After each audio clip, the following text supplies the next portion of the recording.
Sometimes life takes unexpected turns, and whether that's the dissolution of a relationship or a sudden death of a loved one, or just changes that you weren't anticipating, it can leave you wondering how you're going to manage to get through the next steps. My guest here today is Deanne Moore, and she is a therapist. She has a practice here in North Texas called Never Too Late Counseling. And she's going to talk with us about some strategies for helping individuals move through those challenges that they often face. Deanne, I want to thank you for taking time to be here. Thank you. I'm so excited to be here. What a fun opportunity. Yeah, you and I were talking a little bit before the show started just about, how life certainly does present those unpredictable moments in life, and how we move through those. Oftentimes, our initial reaction to that can be very unhealthy. And so I just wanted to start off and like talk with you a little bit about your experience in working with people who are navigating some of those really difficult changes in life. Right. So if we're talking about divorce first, and then we can talk about the death of Yeah. a partner, but divorce, obviously it's terrible, or breakup of relationship. It's never a good thing. First of all, we're dealing with emotion, because typically one person wants to leave more than the other person wants you to leave. And so that brings out a lot of conflict there, because I'm emotionally reacting to you. I'm mad at you. So even though you may not think you want to punish them, a lot of times we sort of want to punish them. And so if the man leaves and he's got a girlfriend, it's just game over. Everybody's Right. going to be all about emotions and how mad they are. And so we try really hard to work to get back into your logical brain, because we've got an emotional brain, we have a logical brain. China is talking to English, like doesn't even Right. have the same symbols of to read it, right? And so how are we supposed to be able, you can't understand emotional brain and logical brain. So when we can get out of the emotion, that's why when you have an argument the next day you wake up and you're like, okay, I'm sorry. I didn't mean to say that. Sorry. That's what I often find with people that they really are that feeling of hurt. The thought is that if my partner will hurt as much as I'm hurting, that will somehow make me feel better, right? And that's not a logical thought. I think it's just that very emotional But it's a real thought. response. And sometimes it's a subconscious real thought. Yeah. It's kind of like you're not sitting there going, I want to hurt him. I want to hurt him. But you don't care if you're like, well, sorry, you can't see the kids tomorrow because, his girlfriend's going to see him and I don't want her seeing the kids. And it's like, come on. No, he shouldn't have a girlfriend yet. You're not divorced. And no, he shouldn't. But weaponizing your power and your perceived power, it just gets really messy really, really fast. It That's really what we want to does. help people try to avoid. All right. So how do you do that? Yeah, I know, exactly. How do we do that? Yeah, it's hard. Well, so therapy with divorce, when you put those together, people get scared. Sometimes I like to say, okay, go get coaching. Well, call me a coach. I don't care what you call me. But it's just navigating through it, educating yourself, getting information, especially if the one partner is leaving, whether there's a third party or not. You don't want your marriage to break up. You don't want to leave the kids. A lot of times we're so worried about the health of the children, which is fair, which is Right. completely fair. But instead of thinking, okay, if this is really going to happen, how am I going to make this the best bad thing and how are we going to make lemonade out of a lemon here versus how can we do everything we can to destroy and then alienate, not in the sense of parental alienation, that's a whole other topic, but alienating that parent or dipping our toe into, well, your dad did that or well, your mom did that. It's like we really want everybody on our team. And just trying to get people to understand, go get some help, talk to somebody, because you're not doing it 100% correct, even if you are the perceived victim. I promise you're doing stuff wrong and you don't mean to. Oh, it sounds like you're saying that there might be some personal responsibility to take It's a look really at in hard. this situation, but it is especially when the other side has done wrong, right? Like Mhm. it is, I think, very natural to want everybody to know that the other side did wrong. Right. Which is funny because you're saying you married an idiot. You're saying you married a terrible person. Why not say, hey, I married a great person because I have great taste and it just didn't work out? Uh, Wouldn't that be better? And then your kids can have an honorable mother or an honorable father, but we just can't do that. Stereotypically, most of us can't do that right away to see that because we're so mad about our immediate. And it's real easy to take a truth, which is the kids are going to hurt. The kid's not the best thing for the kids. That is true. But so then we take that truth and just mess all over it. It's, well, you're messing up my kids. So then everything I do now is going to be right because it's in the name of the kids. Well, this is ah, best for the kids. This is best for the kids. Well, who said it was best for the kids? It's your version of what's best for the kids. And then he's going to have, or she's going to have her version of what's best for the kids. When really we just have to come to, you can't always agree on everything. So how are we going to navigate that to what can we do that will be okay for the kids? What's not harmful for the kids rather than what's best for the kids? One of the things, again, this goes back to what I, as a divorce lawyer, what I see is sort of being a natural response, and that I like to help educate my clients on.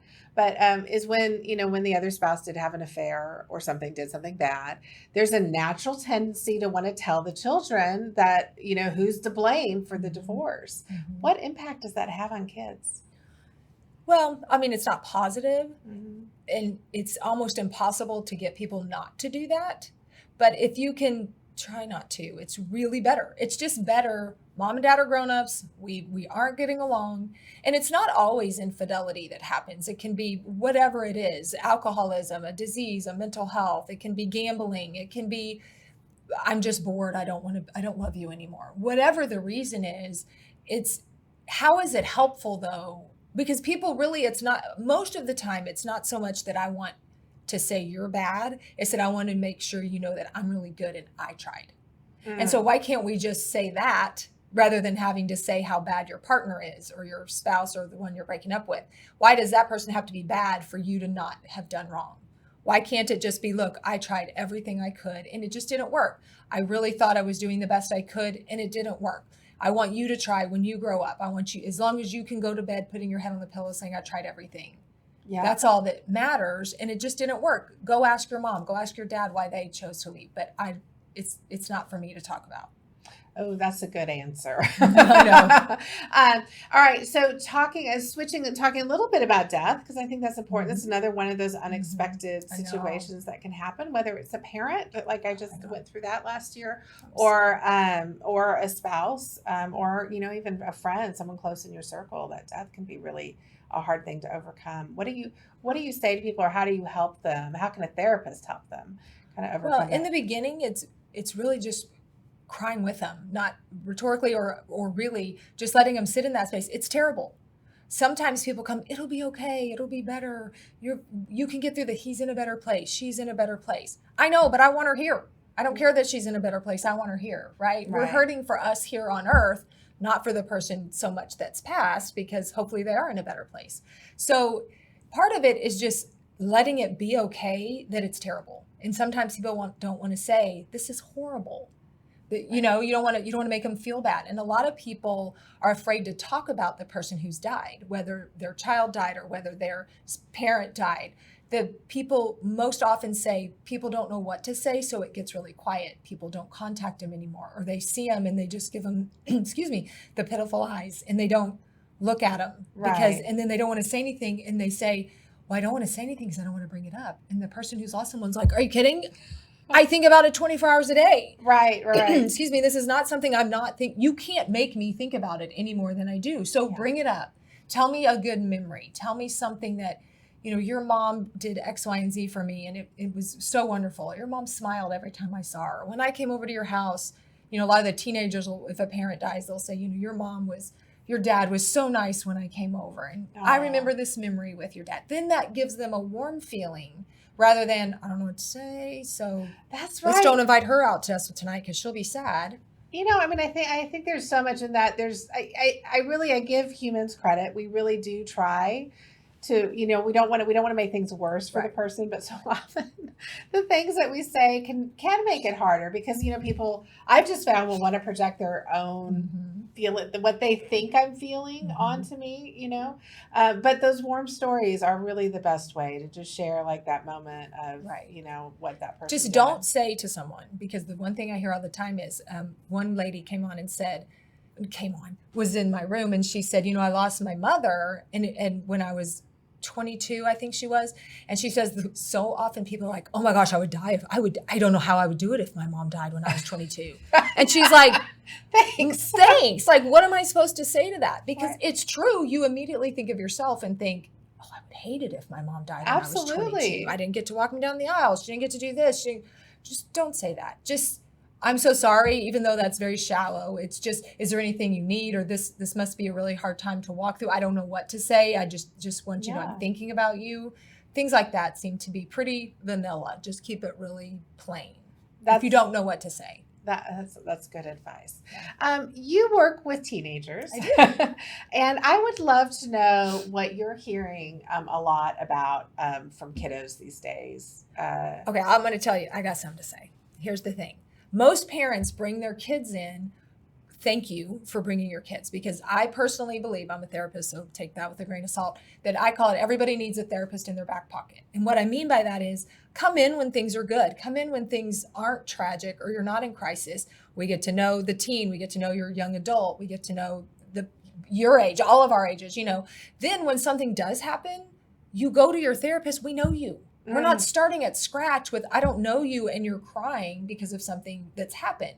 Well, things are going to happen with teens, and the things that bug them are not usually the things that parents think are bugging them. So they come in our room because the parents are getting a divorce, and they're like, yeah, they fought my whole life. I mean, yeah, finally they're getting a divorce. Not all the time, and littles are different. But still, they come in and they're mad because they were left out of a group chat at school. And for them, that's devastating.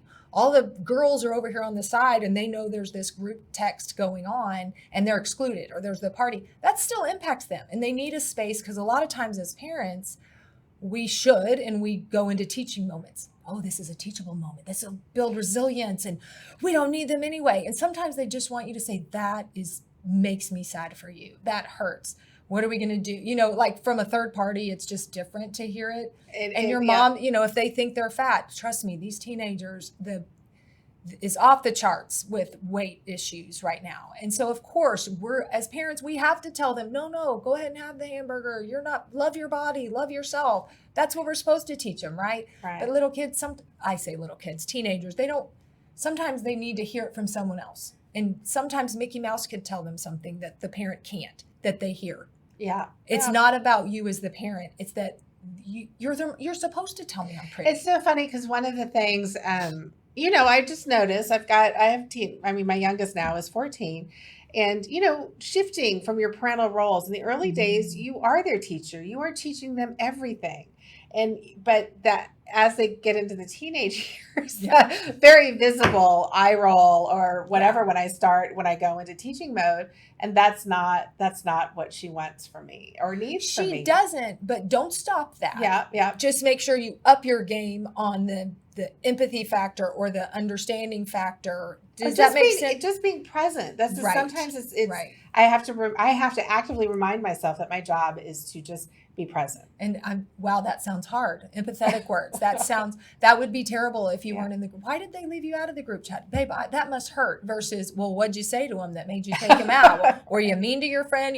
Right. You don't want to not still teach, because the roots are being formed, and they get in their 20s, they get older. They're like, my mom always told me. You don't want to ever stop that, but I would just tell people, up the game. I'm not telling you to take something away. Up your game on the empathy factor, or just what can I do to help you, or what would make this better. Sometimes it's just sit by me and tell me I'm sorry. Tell me I'm pretty. It's that, just give me a little ninny, just give me a little Sometimes you just want to, and then you're like, okay, I'm tired of that, and they're ready to get up and go. No, that's great. And what you were talking about was something I was thinking about as I was driving in today, was the fact that so often, we call therapists in a crisis mode, but really, I think the most effective relationship is really formed, like you were just saying, when you're not in crisis mode. And I think for so many of our kiddos these days, to have another adult who is helping them, helping give some context to what they're experiencing. So it's not just the parent all the time. It's so helpful. And we try to be, I do my own practice and Never Too Late counseling, and we try to be very disarming. And a lot of therapists historically have been very, we call it the Heisman, how the Heisman pose, they're kind of stiff arm, which is great. We do have to have boundaries and everything, but also being super relatable and trying to be present with them as well. I do a lot of work with couples, to your point. And so couples come in and they'll say, we were driving in, we didn't know what we were going to talk about. And I was like, okay, now we can get some work done, because we're not just over here trying to navigate this. Because when you come in a fight, it's hard for the therapist because we don't want to just be a referee and we don't want to replay the fight. And there's all these things we want to do, but you almost have to, because experiencing it when you're the couple, you almost need to have some things that are happening. You need to be heard. Most couples just don't feel heard. I mean, you're not talking. I mean, they're not hearing what you're saying. And so when we can get that under control, and then it's like, I tell all my couples, okay, I say required and it's laughing. I laugh with them. Like, it's not required, but I want them coming in once a quarter. You change your oil, you rotate your tires, you come in for therapy. There's something about seeing it on the calendar that's like, oh, we're going into, okay, maybe I'll talk about this. Maybe we'll talk about that. So 2 degrees off course. We got a ship going north. We're 2 degrees off course. What happens with a lot of time? We're in Australia and we didn't want to be over here. Now try to navigate back that. So if we can just course correct along the way, the healthiest couples I found over all these years are the ones that kind of, they take it seriously. I mean, you have to put some work into any relationship, friendships, business, and anything that happens in my room is universal to your children, to your relationships, to work. And so you just have to stay on top of it. People don't hear what you say. You can say it all day. How many times have you told him to vacuum? Right. He doesn't hear it. Nope. How do we get him to hear what we're saying? How do we get him to want to hear what we're saying? It's those kind of things. And so they leave your office with him vacuuming? Yes. It's a miracle. You know what, that's so great. People often ask the divorce lawyer, what do you see as the leading cause of divorce, right? And so either the sexy answer is like, oh, adultery, or of course, financial. I think that was one that was listed for a long time. And the truth is, for the couples that are divorcing that don't have a lot of drama, it's not. Wait, there are people that divorce with no drama? There are. Well, I mean, that drama wasn't the cause of the divorce. There you right? go. There you go. But oftentimes it's just where, like, you just become very complacent in your relationship. It's not, the relationship itself isn't really a priority, and they are drifting apart. And that's where I imagine just kind of having those routine check-ins is a good way to make sure that. Well, we both have 3 kids. And so you get married, and you're your world. It's only the 2 of you. You get married, then you have a baby who is completely reliant upon you. And then you're like, well, that was fun. Let's do that again. And then you have another baby. And then for some strange reason, we kept going and had a third. Not sure how that happened. So now you are literally in charge of children that cannot function for themselves. And then if you work outside of the home and he works outside the home, you have your business, then you have to go see extended family. And then the kids are crying. Where is the time for the relationship? If it's not. And people define words differently. Listen to me. They define words differently. Men will say all the time, she doesn't prioritize me. What does that mean to you? Sometimes it's so easy. They just want you to sit on the couch one time with them, or, it's like, that's all it takes. Yeah. Okay. But over time, we're not putting energy into the relationship, but it's because we're surviving. It's like, well, come live my life for one day and see how you're going to prioritize it. But men need sex. Yeah. They need it to feel connected. This is stereotypical of a man and a woman. They need to feel connected with sex. And so they're going to feel it more often. A woman needs emotional security, stereotypically, to it happens all day. You're proud of her. You think she's doing a good job, emotionally safe. Mm-hmm. Then she's wanting to have it. So when she's not getting that, and then she's so tired and she doesn't want to have sex at night because she's exhausted, because then the night's over, she's passed out, then he wants to have sex, and then he feels rejected, and you can just see this cycle starts happening. Yeah. That it's not like when you were single and you didn't have anything else and you're both wanted at the same moment. It's how do we get to want it at the same time, where she's having to not say no, but yet it's just, and then those there's resentments build, and then over time, the call is made to the divorce. We got plans for all that. I mean, it's all solved. Everything it's a solvable problem. Yeah. Unless you're dealing with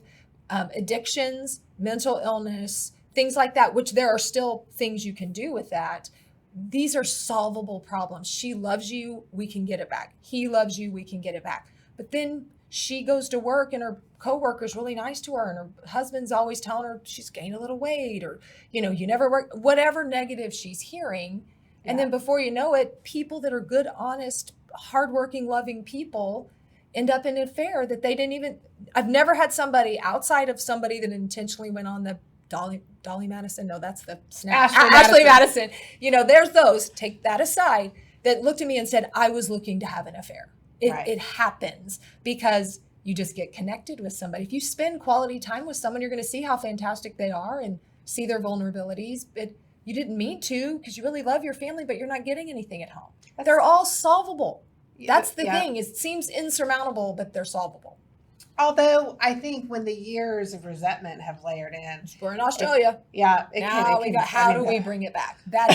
That's why if we can do the maintenance along the way, you can't afford not to do it. Such great advice. And if everybody's watching, I may be out of a job.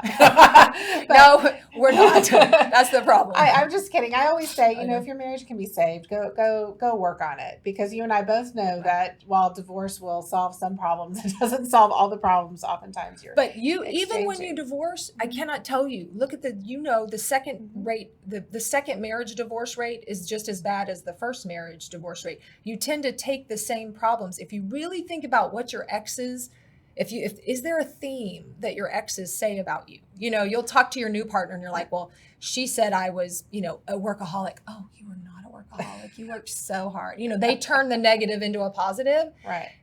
There is usually a theme and you just take it to the next relationship. So I have a big mirror that I hold up and I hold it in front of you and I'm like, this is who we're working on. If you'll work, the kids say, stay in your lane. If you stay in your lane, she'll probably stay in her. I mean, you can lead this. You can change a relationship by you starting it. But yes, to your point, sometimes it's too far gone. I hate to say that. Sometimes it's just somebody's decided that they're done, and it's hard to get it back. But you can do the work because that same work will then go to the next person. And that same work will make you a better parent. That same work will make you a better co-parent. I mean, that it'll strengthen your relationships in other areas because, it's just human relationships are complex. And so often what they're doing is reflecting to us the work that we need to be doing. Oh, yeah. Right? The number one phrase is, can you fix her? Can you fix him? I'm like, I got it. I'll fix him. Exactly. Deanne, how did you get into therapy? Because I know that this wasn't your first career. No, it's not. I did because I was married. If you're married more than 5 minutes, things became difficult. And he was in law school and we started going to therapy just because things were hard. And I just started. We had been to 3 therapists that were not good. And I didn't really know what therapy was supposed to look like. And we moved back to Dallas and we saw a therapist and I thought, what a game changer a good therapist was. One that we understood and spoke our language and connected with us. And I felt like my husband at the time listened to him to some degree. And that connection was so important. And something about that, I thought, I want to do that.